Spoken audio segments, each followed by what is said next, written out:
할렐루야. 오늘도 굿TV에 함께 하시는 여러분들을 주님의 이름으로 사랑하고 축복합니다.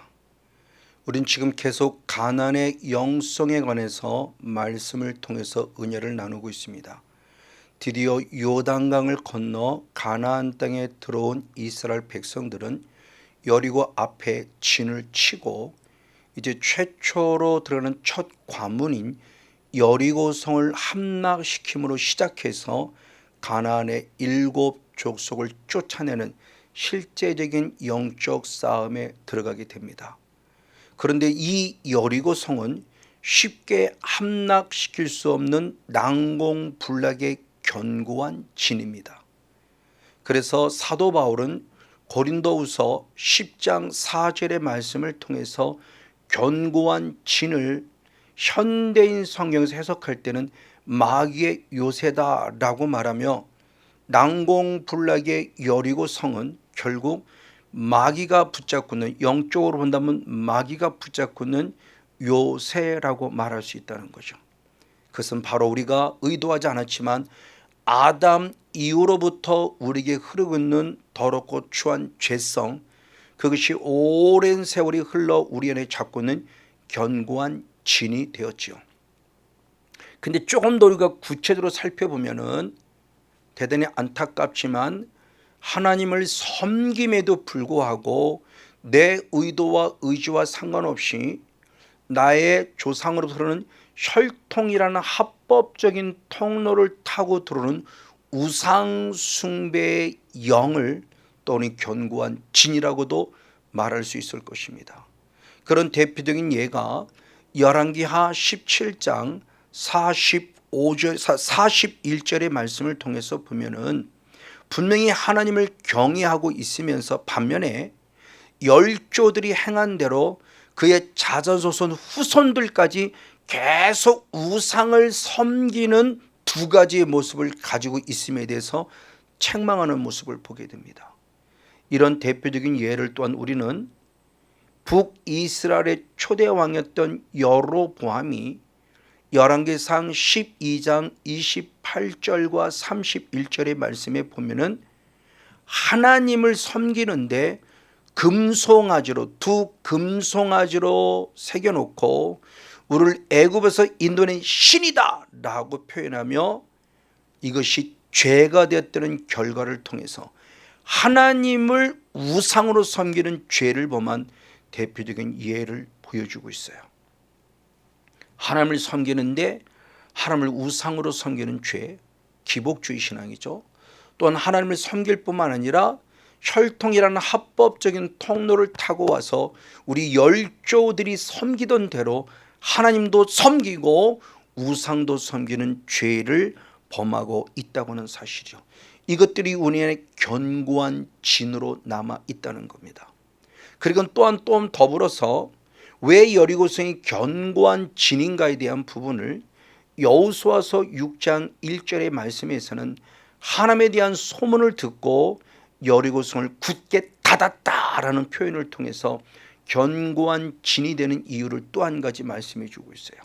맞아요. 이제는 우리의 몸과 마음에 남아있는 여리고성, 즉 우상 숭배의 영을 뿌리채 뽑아내야 되고, 그리고 나아가 아담이로부터 흐르고 있는 더럽고 추한 죄성의 견고한 진을 뿌리채 뽑아내야 되는데 마음문이 닫혀 있어요. 어떻게 우리 안에 어둠의 영이 있을 수 있어? 라는 것을 비롯한 많은 부분들을 통해서 성령님이 하시는 거룩한 영의 사역에 대해서 잘못된 생각과 마음이 딱 닫혀 있습니다. 그러면 실제적인 사역 속에서 많은 어려움을 겪는 것을 봐요. 이렇게 마음을 닫음으로 견고한 진이 되어서 영적 삶에 수월하지 않은 모습들을 보여주고 있다고 하는 사실이죠. 맞습니다. 이런 것들이 결국 우리의 마음을 강팍하게 합니다.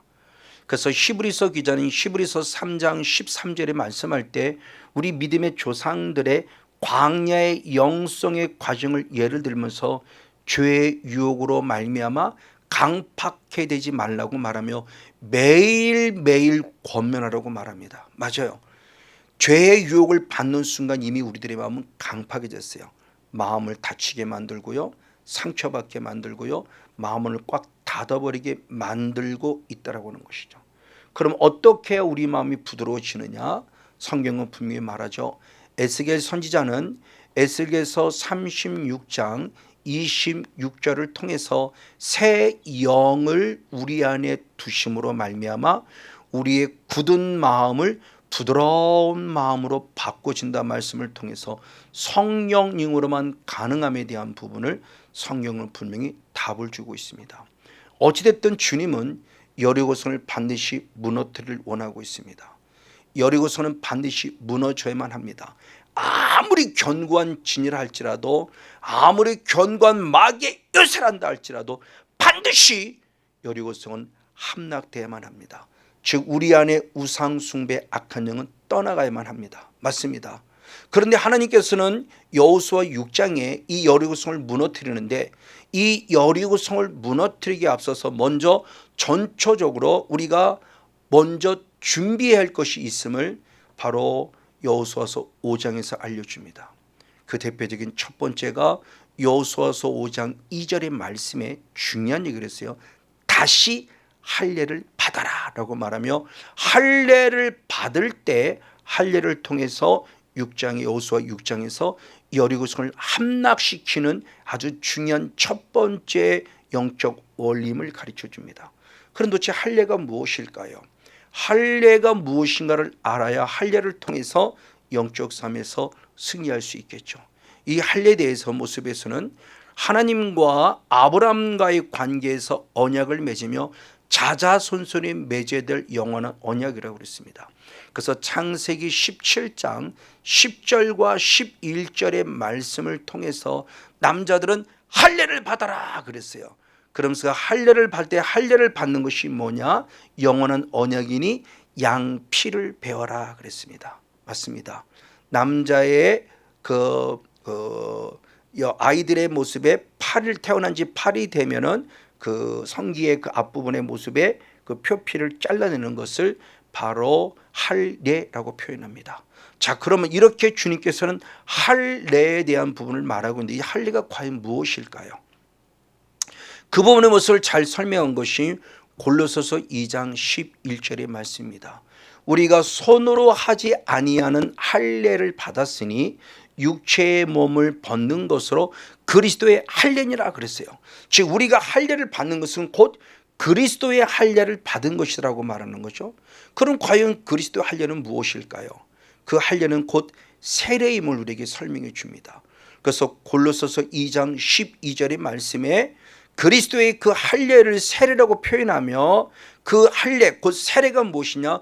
그리스도와 함께 장사되는 것이라고 말하며 예수님이 십자가에서 죽으신 것을 말하고 있고, 장사됨으로만 끝남이 아니라 다시 살아난 것을 말씀하고 있으니 우리를 일으켜 세우심이라고 표현하며, 그리스도의 할례를 받은 것은 죄에 대해서는 죽은 것이요 의에 대해서는 살아난 것을 말하고 있는 겁니다. 그러므로 할례가 곧 무엇이냐? 세례라고 신약에서는 표현할 수 있다는 거죠. 이걸 조금 더 잘 설명한 것이 바로 로마서 6장 4절의 말씀입니다. 즉 우리가 할례를 받았다고 하는 것은 그리스도의 할례를 받았다는 것이니, 그리스도께서 죄에 대해 죽으셨고 의에 대해 살아난 것처럼 이제 우리도 그리스도와 함께 철저히 장사되어져 세례를 받음으로 죽어지는 모습과 더불어 그리스도가 살아난 것처럼 우리도 그리스도와 함께 살리심을 받는 의미를 통해서 할례는 곧 세례라고 하는 영적 의미를 가지고 있다고 하는 것이죠. 맞습니다. 그러면서 이 할례를 하되 가장 시초는 분명히 남자의 표피를 자르는 실제적인 육체적인 할례를 보여주고 있죠. 이 주님과의 언약의 시작이었어요. 그러나 주님이 원하시는 바는 단순히 육체적인 표피를 잘라냄으로 모든 것이 끝났다, 그걸 말하는 것이 아닙니다. 오히려 주님은 무엇을 말하는가? 마음의 할례를 받기를 원하고 있다는 것을 성경을 통해서 우리에게 말씀해 주고 있다는 것이죠. 그래서 사도 바울을 통해서 로마서 2장 28절과 29절의 말씀을 통해서 보면 표면적 유대인이 유대인이 아니다. 즉 육으로서 난 유대인이 유대인이 아니다. 겉모양으로 유대인인 사람이 유대인이 아니다. 즉 표면적 할례를 받은 것이 할례가 아니라는 거죠. 육신의 할례가 아니라는 거예요. 그럼 무엇이냐? 이면적 할례가 할례라는 거죠. 즉 이면적 유대인이 유대인이라는 겁니다. 이면적 유대인이라는 것은 결국 무엇을 말하냐? 바로 우리의 속마음이 새로워진 자가 진정한 영적 아브라함의 후손이라는 걸 말씀하고 있는 거죠. 그러면서 그 이면적 유대인은 마음의 할례를 받고 영에 있다고 말하며, 진정한 할례는 마음에 받고 영에 받는 것임을 성경을 우리 가르쳐주고 있어요. 맞아요. 이것이 구약부터 시작해서 지금 우리들에게 진정한 할례의 의미를 가르쳐주고 있다는 거예요. 그래서 신명기 30장 6절 말씀에서는 반드시 너희들은 할례를 받되 마음의 할례를 받아서 그 할례를 받았으면 이제 하나님을 사랑해야 된다고 말하며 마음을 다하고 성품을 다하고 힘을 다해서 하나님만을 사랑해야 될 필요성을 가르쳐줘요. 이것이 바로 우리가 하나님께서 요구하는 진정한 할례의 의미입니다. 맞습니다. 자, 그럼 할례, 즉 세례가 주는 유익은 무엇일까요? 다시 한번 골로새서 2장 11절의 말씀을 통해서 보면 육체의 몸을 벗는 것이 진정한 할례의 의미임을 가르쳐 줍니다. 맞습니다. 그리스도 할례는 계속 반복해 말씀하기를 로마서 6장 10절의 말씀을 통해서 보면 예수님이 죄에 대해서는 철저히 죽으셨고 하나님에 대해서 살았다고 하는 것이 이게 그리스도의 할례예요. 이제는 그 할례를 우리도 받아야 된다는 겁니다. 그게 곧 세례였다는 거죠. 맞아요. 그래서 세례를 받음으로, 할례를 받음으로 우리가 죄에 대해서 죽었다는 것은 결국 무엇이냐는 겁니다. 죄에 대해서 육체의 몸을 벗었다는 것은 우리 아직까지 남아있는 옛사람의 흔적을 벗어버리는 것입니다.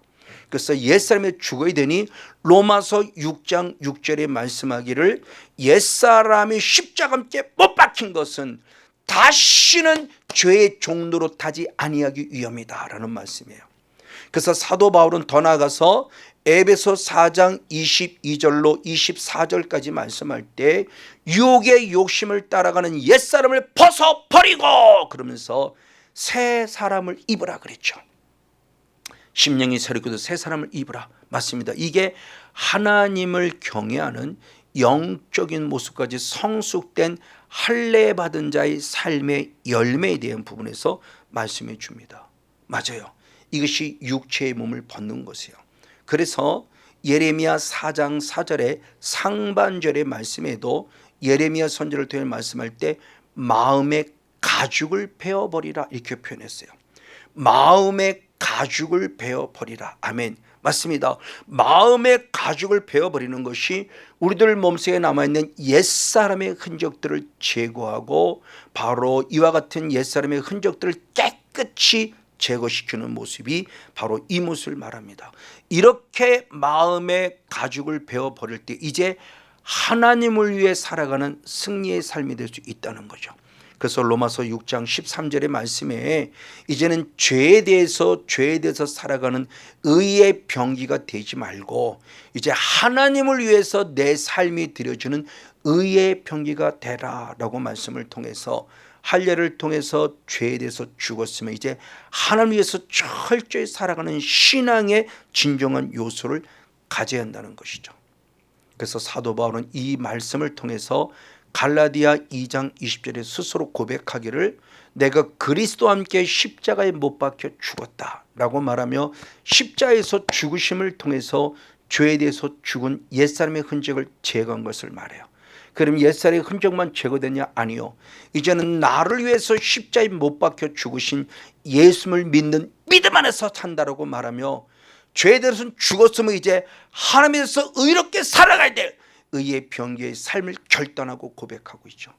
이렇게 될 때 여리고성을 함락시킬 수 있다라고는 전초전을 말씀해 주고 있어요. 이에 사도 바울은 로마서 14장 8절 말씀에 그러므로 나는 죽어도 주를 위해 죽고 아멘 살아도 철저히 주를 위해 살겠다고 말하며 모든 믿음의 초점이 죄에 대해서 죽었으면 이제 하나님을 위해서 산다는 신앙의 고백을 통해서 하나님을 위한 신앙의 결단과 고백을 드리고 있다고 하는 사실이죠. 맞습니다. 이것이 결국 뭐냐? 하나님이 기뻐하는 거룩한 산 제사를 드린 영적 예배자입니다. 그래서 사도 바울은 로마서 12장 1절 말씀에 너희 몸을 하나님이 기뻐하는 거룩한 산 제사로 드리라, 이것이 너희들을 영적 예배니라 말하며 영적 예배의 중요한 핵심 포인트를 말씀해 주고 있습니다. 맞습니다. 바로 이것이 할례가 갖는 결국 마지막 결론의 종착점은 뭐냐? 로마서 4장 11절 말씀에 이 할례는 믿음으로 의롭다 여기심, 믿음으로 의롭다 인치심을 받은 증표라는 거예요. 그래서 철저히 십자가 앞에 죽어지고 이제 하나님의 다시 살아난다는 이것이 할례 갖고 세례가 내가 믿음으로 의롭담을 인침받은 그 증거임을 우리에게 보여주고 있기에 다시 한번 우리의 믿음이 결단되고 새로워져서 하나님 앞에 서서 죄에 대해서는 죽고 의에 대해서 살아갈 때 여리고성과의 싸움, 즉 우상 숭배의 영과의 싸움에서 승리할 수 있다는 영적 원리를 알려주고 있는 것입니다. 맞습니다. 이렇게 믿음으로 의롭다 여김을 받았으니 이제는 마음의 할례뿐만 아니라 눈도 할례를 받아야 되죠. 그래서 시편 119편 18절 말씀에 주여 우리들의 눈을 열어서 주의 법의 기이한 것을 보게 하소서. 지금 개역 개정 성경으로 율법에서 놀라운 것을 발견케 하시옵소서라며 눈의 할례를 요구하고 있어요. 그리고 눈만이 아니라 귀도 할례 받기를 원하고 있으니 요한계시록 2장 29절의 말씀에 이제는 성령이 교회에게 하시는 말씀을 들을지어다 라고 말하며 귀가 할례를 받아 나의 것이 하면 말씀을 들을 줄 아는 자가 되길 원하고 있습니다. 그리고 더 나아가 또 다른 부분 속에 마음의 큰 할례를 받아야 돼요. 엠마오로 내려가던 두 제자가 예수를 인격적으로 만나는 순간 그에 통해서 말씀을 보고 들었을 때 눈이 활짝 열려서 예수를 드디어 알아보게 되고 마음이 활짝 열려서 말씀을 통해서 깨닫게 됐다, 성경을 깨닫게 됐다고 말하고 있죠. 그래서 누가복음 바로 24장 31절 45절 말씀에 예수를 드디어 알아봤다, 그리고 그 성경을 깨닫게 됐다고 말하며 우리의 심령의 마음의 문이 활짝 열려지는 할례를 받을 것에 대한 부분을 말씀합니다. 이것이 바로 뭐냐? 옥토예요. 그래서 마태복음 13장 23절의 말씀에 바로 우리의 옥토를 말하며 좋은 땅에 뿌렸다는 것은 말씀을 듣고 깨닫는 자다 표현해요. 맞습니다. 이것이 바로 고넬료의 영성이었어요. 그래서 사도행전 10장 44절에 고넬료는 말씀만 듣고도 성령을 받았다고 말씀하고 있죠. 이게 우리의 눈이 열리고 귀가 열리고 마음이 열려서 그 말씀에 아멘할 때 성령을 받는 영적 원리에 대한 부분을 잘 말해주고 있습니다. 그런가 반면에 이사야 44장 18절의 말씀을 통해서 보면은 전혀 주님을 알지 못하고 깨닫지 못하는 자가 있다고. 왜? 그의 눈이 가리워 보지 못하고 그의 마음이 어두워 깨닫지 못한다고 말하며 눈이 할례를 받지 못하고 마음이 할례를 받지 못하고 귀가 할례를 받지 못하면 하나님을 알 수 없다고 표현해요. 이건 대단히 중요한 영적 의미를 갖다 줍니다. 맞습니다. 그래서 스데반 집사님의 설교를 들은 이스라엘 백성들의 반응이 있었으니 사도행전 7장 51절 말씀에 목이 곧고 마음과 귀에 할례를 받지 못함으로 말미암아 항상 성령을 거스렸으니 그들의 조상과 같이 그들로 하더라 말하며 그의 조상들이 우리의 이스라엘 백성의 조상들이 눈과 귀가 할례 받지 못함으로 성령을 거스린 것처럼 스데반 집사님의 설교를 듣는 자들도 결국 눈이 어둡고 귀가 어둡고 마음이 어두워져 하나님을 알지 못하고 깨닫지 못한 어리석은 자가 됨으로 끝내 스데반 집사를 죽인 사건을 너무나 잘 알고 있습니다. 바로 이런 사람들이 손할례당이에요. 그래서 빌립보서 3장 2절 말씀에서는 이 손할례당을 개라고 표현했고 행악한 자로 표현하면 이들을 주의하라고 말하고 있다고는 사실이죠. 이런 사람이 역시 길가밭입니다. 그래서 마태복음 13장 19절의 말씀을 통해서 보면 천국 말씀을 듣고도 깨닫지 못하는 자를 길가밭이라고 그랬어요. 그러면 똑같은 병행 구절에 왜 깨닫지 못하는 걸 확실히 말씀해 주고 있으니 바로 누가복음 8장 12절에서는 마귀가 나타나서 우리의 들은 말씀을 뺏어갔어요. 그래서 깨닫지 못하는 거예요. 왜? 구원 얻지 못하게 하려고. 이게 영의 실체예요. 너무너무 중요합니다. 우린 정신 바짝 차려만 합니다. 정말 영적으로 깨닫고 영적으로 새로워지는 영권 앞에 서야 돼요. 맞습니다. 그러므로 주님 말씀할 때 빌립보서 3장 3절의 말씀에 영적 할례등이 태어난 거예요. 그럼 영적 할례등은 뭐냐? 성령으로 봉사하는 자요, 예수님만을 자랑하는 자로서 자기 육체를 신뢰하지 아니하는 자예요. 이게 실제적인 영적 할례를 받은 자로서 이제 여리고성, 우상의 견고한 진, 우상 숭배의 견고한 진을 무너뜨릴 수 있는 영적인 통로이죠. 맞습니다. 그럼 이렇게 우상 숭배 악한 영을 우리가 쫓아내려면 시작은 무엇이냐? 철저히 회개를 해야 돼요. 어떤 회개냐? 내가 범한 우상 숭배의 죄만이 아니라 조상들이 범한 우상 숭배의 죄까지도 회개해야 한다는 겁니다. 주님은 이렇게 말씀해 주셨어요. 레위기 26장 40절과 42절의 말씀에 자기의 죄와 열조의 죄에 대해서 철저히 자복하라.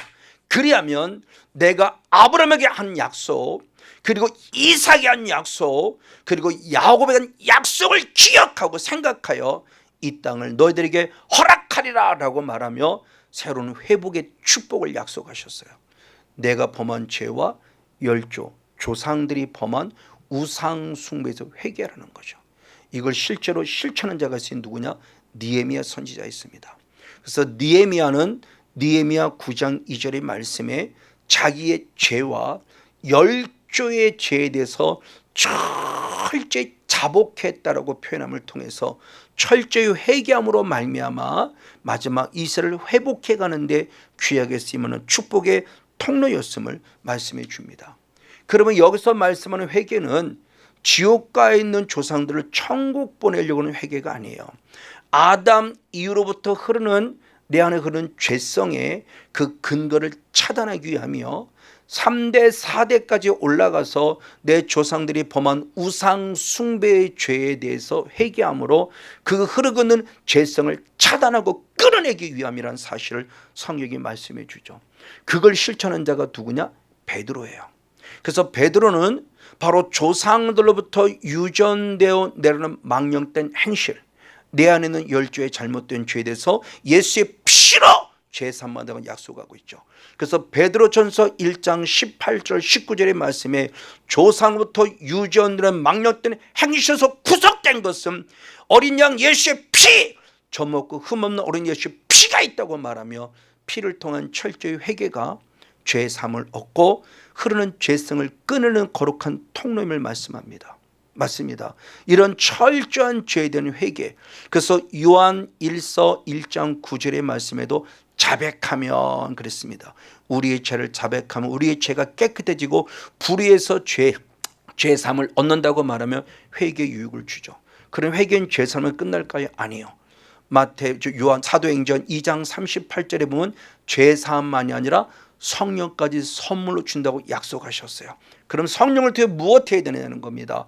마태복음 12장 28절에 성령을 힘입어서 우상숭배용 귀신을 쫓아내면 하나님 나라가 임한다라고 약속하고 있어요. 철저한 영적 삶의 원리입니다. 성령을 회개를 통해서 제사함 받고 성령을 선물로 받아서 이는 당당한 여리고성과의 싸움, 즉 우상숭배 영과의 싸움에서 승리해야 한다는 걸 말하는 거죠. 맞습니다. 그래서 여리고성을 함락시켜 이기는 자가 돼야 돼요. 이기는 자가 될 때 주님은 어떤 축복을 주시느냐? 분명히 주님은 약속하셨습니다. 요한계시록 21장 7절의 말씀에 이기는 자는 하나님의 나라를 유업으로 받을 것이요 아멘. 나는 너의 하나님이 되고 너는 내 아들이 되리라 약속하셨어요. 아멘. 여리고성을 함락시킴을 통해서 천국을 반드시 회복할 뿐만 아니라 하나님은 나의 아버지가 되시고 우리는 주님의 자녀임을 증명하고 지구해 갈 수 있는 그런 멋지고 복된 영적 주인공 우리 모두가 되어지기를, 할례를 통해서 승리하는 주인공이 되어지기를 예수님의 이름으로 간절히 축복하고 축원을 드립니다.